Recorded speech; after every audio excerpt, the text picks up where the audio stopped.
teacups, what's brewing? Welcome back to the channel. Thank you so much for being here. Today we're here to look at two streams Foodie has now deleted. She deleted Morons, must have been pretty quickly because it happened while I was sleeping. And she deleted a little bit later at some point today while I was awake, the stream Blackout. So during these streams, she talks about a few things that she usually does, but she's mainly angry about the idea that some reaction channels here on YouTube are deciding to have a blackout to not react to her during the 28th of July. Spoiler alert, it is the 28th of July here for me today. As you can see, I am reacting. So the idea of this blackout apparently originated on Twitter. I don't know who it was with, it's just something I saw mentioned later. Garlic Bread did a video on the idea, which is what Chantal is so mad about. Basically saying it didn't come from him, but he wants to pass it on to his viewers because he's going to take part, and he invited his audience and other reactors to take part. Before we go into my thoughts on this, I just want to take a moment to clarify. Garlic Bread did finish his video by saying, you know, I'm inviting people to join me, and if you do, fine, and if you don't, fine. And I think that's an important thing just to emphasize, because I don't want this to sound, because it can easily be misconstrued as I'm not doing this and I'm speaking on this as some kind of personal issue I have with Garlic Bread. That is not the case. He said, here's a thing, I agree with the thing, I'm doing the thing, please feel free to join me. That's as much as he was involved, and I'm not here for the kind of drama where it becomes some kind of internet beef. It ain't my way. So just keep in mind, everybody makes choices, and he gave everybody the choice. It's nothing personal. If I did have some kind of personal problem, I am more than capable of just unsubscribing from his channel and leaving it at that. So just to make that clear before we move on. I didn't take part in the blackout because I don't see the point. And let me explain that. Refusing to react to Chantal's content is essentially a kind of brand boycott. And I've done that before when a brand or a brand owner have done things that I'm not okay with. I've said, you know what, there's a lot of makeup out there. Maybe I will not support them. I will not buy their products because I can go elsewhere, and this isn't something I want to reward with my money. And frequently as consumers, where we put our money is the biggest power we have to show our displeasure with something. So I get how brand boycotts work, and I get how they can be useful in certain situations. Now, in this context, I don't feel that entirely applies. I do have a minor concern as well about where organizing this attempt stands in the terms of service of it all. I know generally speaking, YouTube is not okay with any kind of organized attempt to interfere with another creator. That is generally what their harassment bullying, it doesn't feel quite like it fits harassment bullying, but it's sort of under that umbrella, right? Now, YouTube has a system in place where you can make your feelings known if someone does something on the platform you don't feel they should be doing. God knows it can be a flawed system, but it does exist, it is in place, and you can use it if you feel the need to. Now, beyond that, what I don't see in this case is really where people think this is going to lead in terms of an end game. So in a fundamental sense, if you have a business and they have a bottom line, they will do what they need to do to protect that bottom line. And I see people participating in this blackout as essentially firing a warning shot over Foodie's bow to say, hey, we are not happy with what you're doing. Now, the issue they're going to find is that Foodie differs from other brands in a few major ways. First, her product hasn't been popular for quite some time now. Her terrible relationship with her audience is as much a part of her brand as any beezing, farting, gaslighting, made-up sex story she's ever produced for her content. It will not have the impact that it might have on a brand that needs a popular vote. And she said before, Los Beezers will be replaced. She doesn't care. She doesn't need to be popular because being hated is just as powerful. Number two, even if she were able to look at this and say, oh, this is going to hurt my bottom line and we need to make a business decision, she is not able. She's actually physically incapable of separating her emotions from the brand that she presents on YouTube, because we do need to call her a brand at this point. She sells herself. She is her own product. So she's never going to separate enough to make a smart business choice. It's always going to be leading with her emotions, and her emotions are volatile. YouTube itself essentially blacked her out for, what was it, 7 days? Was it a week or was it 2 weeks, while they were deciding if her channel got to go back up or not, or if she was going to permanently lose monetization. It didn't change anything. She panicked a little, but she didn't change any of her behaviors. She just moved it to other platforms and then kept going on to try and get YouTube back. Even after, when you would have expected her to be on her best behavior, nothing changed. And that was a much more frightening prospect with much more immediate impact than any kind of protest held by us. And that leads me to the point of what happens after the 28th. The answer is nothing. Foodie will see that it didn't do anything to her, and she'll be extra smug about it because it didn't do anything to her. And everyone who's not reacting now is going to come back and business is going to continue as normal. No one is actually stopping. This is just a pause to say we're mad. Now, that's not to say that you shouldn't stop or not stop, and we'll get into that in a minute. It's not that choice that's the problem for me here. But on a fundamental level, I don't understand why today, the 28th of July, is the line. Now, that's not to say you shouldn't have lines, but why today? Any behaviors, and she's got many behaviors that are objectionable. But even the current escalations in behaviors, they've all been evident for quite some time. Why is today the straw that breaks the camel's back? The answer for that is going to be different for every single one of you. For me personally, my line came about a week ago. It came when the recordings were coming out, and I just got to the point where I was like, oh no, I didn't realize I had limits, but apparently these are my limits. And I took a few days off reacting, and I kind of settled in with my thoughts and my feelings. I gave myself a little bit of breathing room, and I reflected on where I wanted the content of this channel to go. And my decision in the end was not to include certain types of content, and when it was unavoidable with the primary source of Chantal, to cover it in a very minimal way that didn't disturb me as much as it was disturbing me. I decided not to engage with that content, but your own lines and your own limits can only ever really be personal. Now, for some people, those limits are going to be a hard stop. We are done, enough is enough. I don't want to engage with this content. I don't want it as part of my life. And I completely respect that. But if that's the case, you don't need the 28th behind you. You will have already made that choice, and you're never going to see this video because you've already cut her out because your limits have been reached. Now, for some people, the line is softer. Some people are, like me, interested in where this is going to go, in that sense of, God, how much longer can this go on?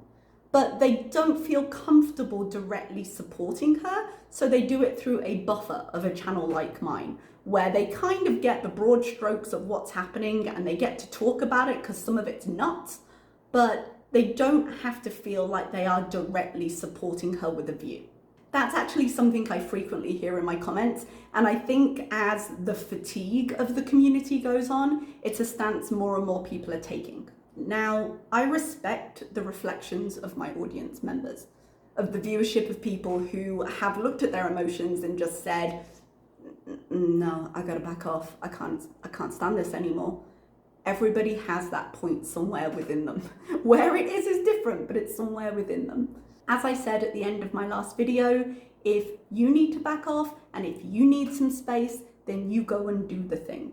All right, because this isn't for everyone. We are a long way from where we started, and a lot of us did not sign up for this.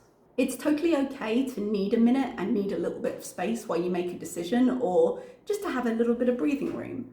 But I don't participate in boycotts like this, even when I have strong feelings about the creator. And guys, you've all been here with me. You know I've got some strong feelings about the creator. I believe things like this can encourage a kind of mob mentality that can end up sometimes very far from where the originators intended. I don't know who the originators of this was. Maybe not. Maybe they don't care where it ends up. I don't know them like that. I don't quite understand the goals in this particular context, but the motivations I can logically apply to this action, I don't think are going to change anything. And I don't believe that other people can make the decision on how much you should be okay with in any given situation. They can't do that on your behalf. Make the choices that you feel you need to make, and know that we will also do the same. And if you've decided to stick around and stay for the recap, then welcome or welcome back, and let's get into it. Okay, we're going to start with the recap of Morons. This is the one that was deleted when I got up this morning. We're in the car, we're full of attitude, and we're angry at reaction channels for taking part or suggesting the blackout. As is quite usual with her anger, she rages while saying she doesn't care, which is a pretty standard thing for her. It angers her because the attention is as valuable as the money to her, but I doubt she thinks she's in any kind of real danger of massive consequence, and I would agree, I don't think she is. She does laugh and say, yeah, right, when's rent due? When people talk about reactors not reacting. And as I think I'm pretty sure I've said before on this channel, most reactors don't rely on reactions for their day-to-day income. I actually don't account for it in my budget at all because YouTube income is unreliable. I don't have a base amount that I'll definitely get every month. So if I get some extra, great. And if I don't, I'm not counting on it. But also, YouTube pays a month in arrears. So if anyone needs rent paid, they did it last month, my dear. Her argument is basically you're cutting off your nose to spite your face, which is something I have leveled at her a number of times in the history of this channel. But you know, if you're relying solely on her content for your income, then yes, think carefully before you make your choices because you don't want to bite the hand that feeds you. Now, as I said, most of us aren't in the situation that Foodie herself is in, where we're relying completely on AdSense to support us. So she tells us about her meeting in the hotel. I'm going to be polite and call it a meeting with a nice guy that's in his 40s. And he calls her baby face, which just seems creepy. Maybe I'm being judgmental, but it gives me the ick. He insisted on getting her a coffee when she said she was going to go home, which seems nice enough of him. Apparently his job gives him an allowance for hotels. She doesn't really tell us what she does, but I get the sense it's not because she's hiding it so much as I don't think she's cared enough to ask, or if he told her she didn't really listen to the answer.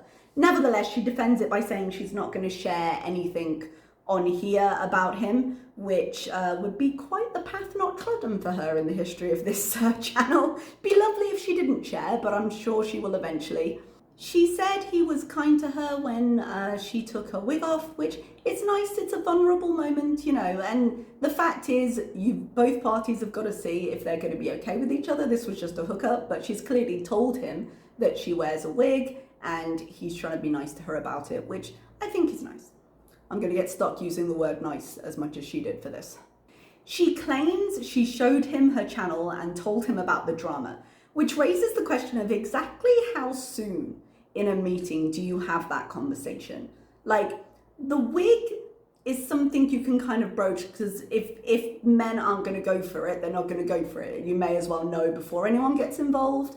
But like I said, it's a vulnerable moment. If you go to the hotel knowing you're going to have sex, there's every chance that the fact that you're wearing a wig is going to be an issue at some point and noticed. So I understand them talking about that, but at the same time, like, I don't understand, or rather, I guess I'm questioning, at what point do you get into a deeper conversation about, like, I guess, so what do you do is a really common question.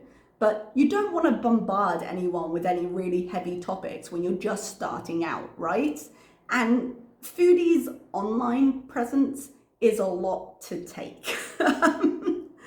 And so it seems a lot to introduce at the first moment. And it may just be that she's saying it in the kind of way that she's like, oh yeah, no, I already told him about everything, so don't bother trying to find him and tell him, haters, you know, in a way to kind of avoid any potential trouble later. And this might just be how she's trying to play it. Either could be true. But if he ends up being real, his identity will inevitably get blown. And let's hope for her sake she has said something, because you know he'll get involved. She does at one point at least say it wasn't a date, it was, well, she doesn't use the word hookup, but she at least has a real impression of what exactly this was intended to be. She's not, you know, planning any weddings. She's supposedly juggling a few different guys. She may have the Mercedes guy on Friday. She's not sure if he's coming or not. Conversation turns to Monty. Monty is another reactor. Apparently he called the police and she's like, what a loser. She says she called him a moron on stream, and her chat reminds her that in her deleted Let's Be stream, she was mad at the idea of Monty reporting her to the police. I think it was something to do with the Omegle stuff, but I don't actually know. I don't watch Monty directly, which I probably should have led with, so I'm only hearing about this second or third hand. But because it's a factor here, I kind of have to get into it.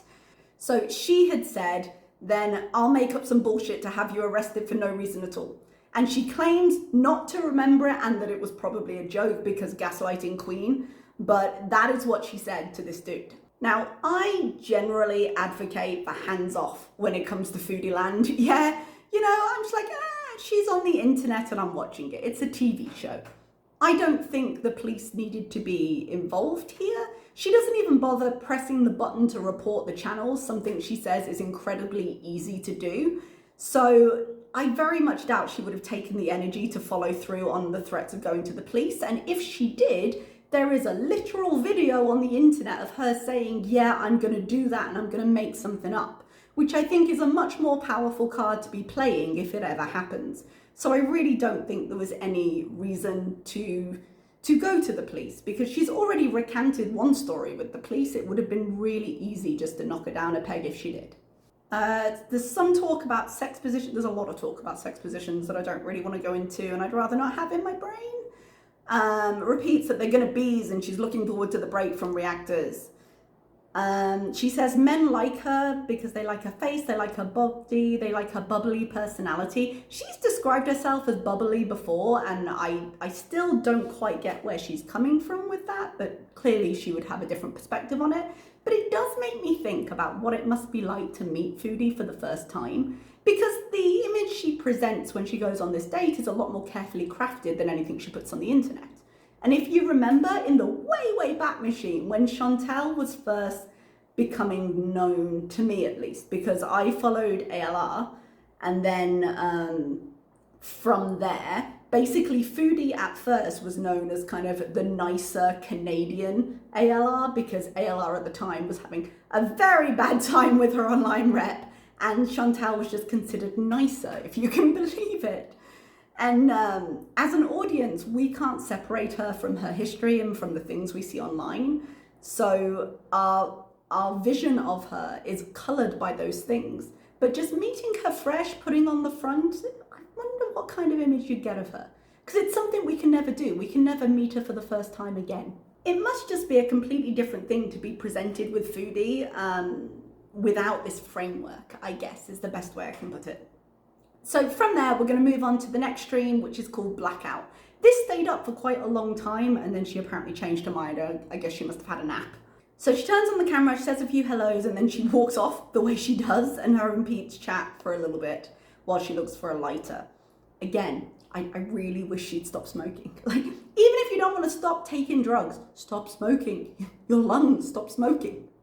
She repeats, reactors aren't going to watch me, who cares, people will still bees, except maybe not at 3 in the morning, but she's willing to give it up. And she's right, they will. She'll always have some kind of audience. Whether that audience can sustain her is a whole nother issue. How many generations of audiences she'll get through before things start becoming very thin on the ground is another issue, but she'll have people for a good while. She would need a sustained drop in income over a long term for it to really have any impact on how she thought. She's still mad, and she remains mad. She's like, they don't want to watch me, what did I do? And talk about a big old question. She knows some of the answers to this, but the only thing she's willing to bring out today is, the only thing I've ever done is pay your bills with my content. I'm like, oh, is that the only thing you've ever done? She tells Monty that he is insane and needs to go to an institution, which seems a lot. Apparently he called her racist, and we all know that's entirely outside of Chantal's wheelhouse, and therefore she is righteously offended. Chantal's take on this is that she thinks he should be able to take a fucking joke when she says that she hopes he will get beaten up by the cops. And then she asks, how is that racist? And Pete, who has been off to the side until this point and not intervening, tries to make her understand that police brutality in the US towards black men is a thing. Hello everyone, Editing Milk just interrupting here to say I had actually forgotten that Monty lives in Canada because he showed up at the Orange Julep that one time, didn't he? So I was responding to this based on the fact that he was from the US. I don't know what the situation is like in Canada regarding these issues, and apologies for the ignorance. Thank you so much. And is something to be taken seriously. Now, Chantal is dismissive of this idea and says that he's reaching. And Pete tries to compromise on this. You can tell he's like, I don't want to have this fight, but I don't agree, but I'm not comfortable disagreeing. And so he just says, well, it was stupid to call the police in the first place, which he's not wrong about. And Chantal reiterates that he talks shit about her all day long. So I guess she thinks the comment is justified. I mean, not where I would go with that. And given the many tragedies involved with the police and the black community, it's not something I would choose to drag into the level of her own petty internet drama as a joke. But, you know, apparently our take on this is quite different. She has the actual nerve to lecture us a little bit on wasting police time. And yeah, I may have choked a little on my coffee. And then says, but the police don't do shit about anything. And I'm like, what, the police don't do shit about the things you tell them you've lied about? Yeah, they're funny like that.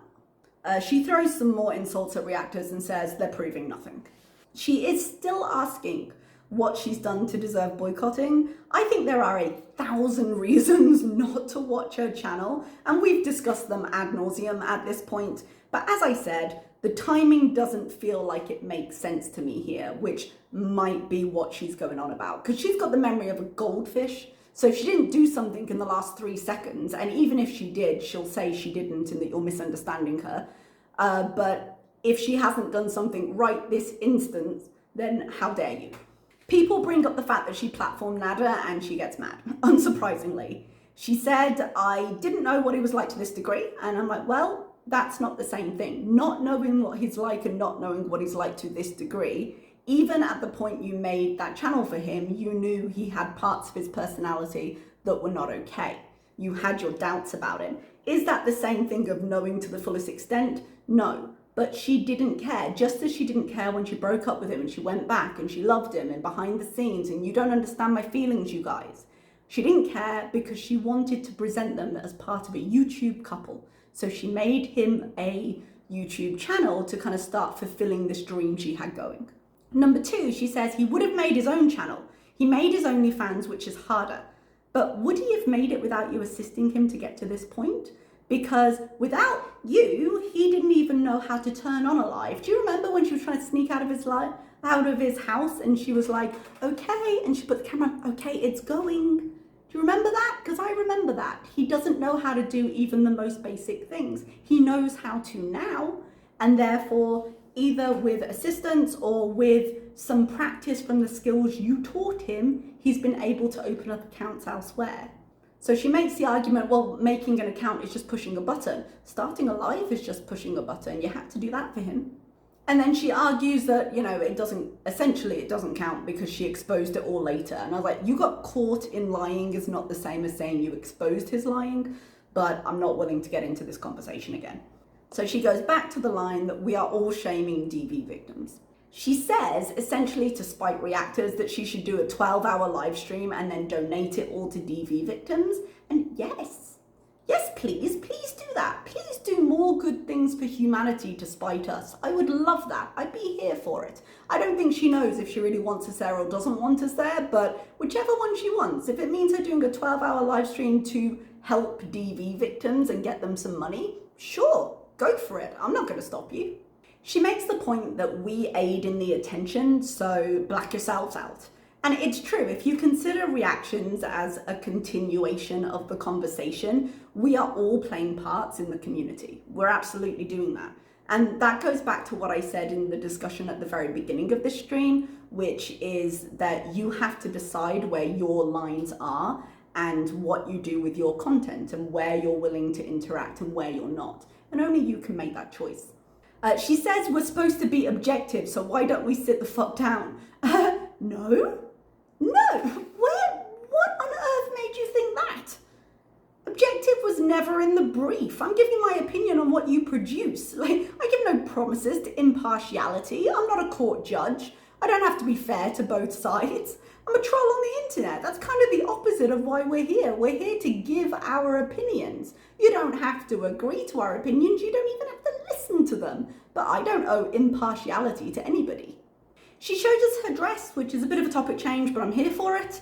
It's pretty, but it's too small. She said that she met the designer. She did buy it in a 2X, and she was in a 3X before, and that was too small for her. So I don't know. Well, I do know why. She said there was only a 2X, and if she fit into it, then it fits, and it doesn't. Like, those are two separate things. But she met the designer, and I had this idea, like, if they're made in-house, which they're apparently he makes them in the basement. What she could do that could be pretty cool, because he's a local designer and she could just talk to him, he must have a basic pattern for those dresses at different sizes, right? But if he's an actual dressmaker designer, she could pay him some extra, he could take measurements, and he could possibly produce those dresses at a size suitable for her. He could adjust the arms, he could maybe adjust the, it wouldn't be the waist, but the measurement of it. I couldn't even think of the word there. Sorry, guys. But he could maybe have, if she were willing to pay him, which, you know, it wouldn't cost that much, I don't think. But she could pay him to make a pattern for her and then order some dresses. And yeah, it'd be a little bit more expensive, but she'd have some lovely things that she really enjoys that would fit her beautifully. And I bet he'd be willing to do that. So I think she should ask the question. I think that would be a really good way to go forward, and she could keep supporting the designer. She tries on a pair of PJs, which are also 2X and do not fit, and the shorts are super short. And right here and now, I can tell we are going to get flashed. I can feel it coming. I can feel it coming. True to form, she turns around to show us a boil she has in the fold of her butt cheek, and I hate everything. Every single thing. I hate it. She waxes on a little bit more about the guy she saw tonight. She tells us some more about the dress shop. It sounds like a really cool place. I think people should check it out if they like it. And she uses Sam's vet visit as an excuse to not keep her other appointments. Remember, she was gonna go to the dog, go see a therapist, all those things. Yeah, no, Sam is suddenly, it's very important that he get to the vet. And I'm not saying it's not, but I'm saying it's convenient. She spends the rest of the live mostly just going back and forth with her chat. It's nothing too interesting. Okay, and that is the end of that. So thank you so much for being here with me today. And as I say, take care of you, and I will see you next time. Bye-bye.